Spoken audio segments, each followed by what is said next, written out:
One thing you may notice yesterday as you were kind of going throughout the day is how that humidity really started to climb by the evening.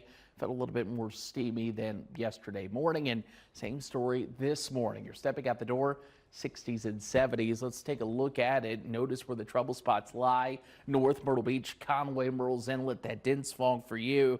Most of I-95, at least in Florence County through Dillon, does look to be okay. There are some trouble spots, though, as you're working your way up into Robeson County. And it's a dense fog advisory until 9 o'clock this morning.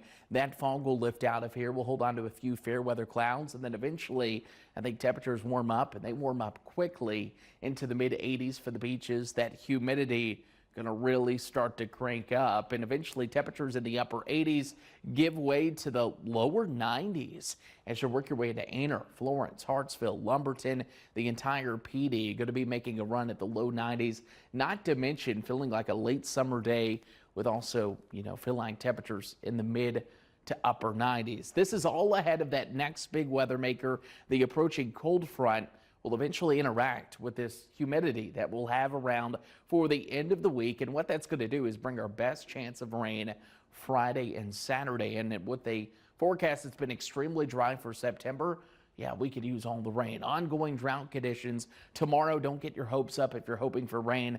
It's a 20% chance of a splash or dash shower. Most of us should be dry, but look out to the west.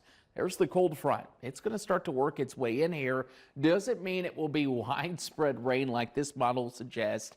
It's just a little bit of a lower resolution to get the idea that, there will be rain, at least the chance of it, for everyone on your Friday. And we'll continue that as we go into Saturday as well. Most of that looks to be geared toward Friday afternoon and Friday evening. Temperatures still going to be very warm. Even for Friday, the humidity will remain high. Meanwhile, the tropics, very busy out there. Just updated that story on WNBFnews.com.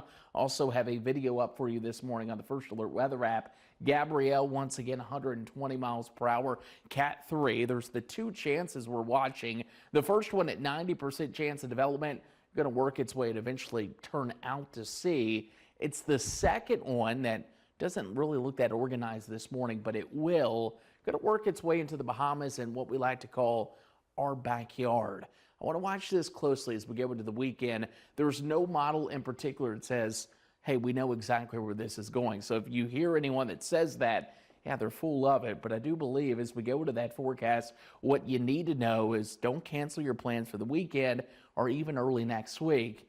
Just start checking back in the forecast, because as this gets closer, it's going to be something we'll have to iron out as we head into the weekend.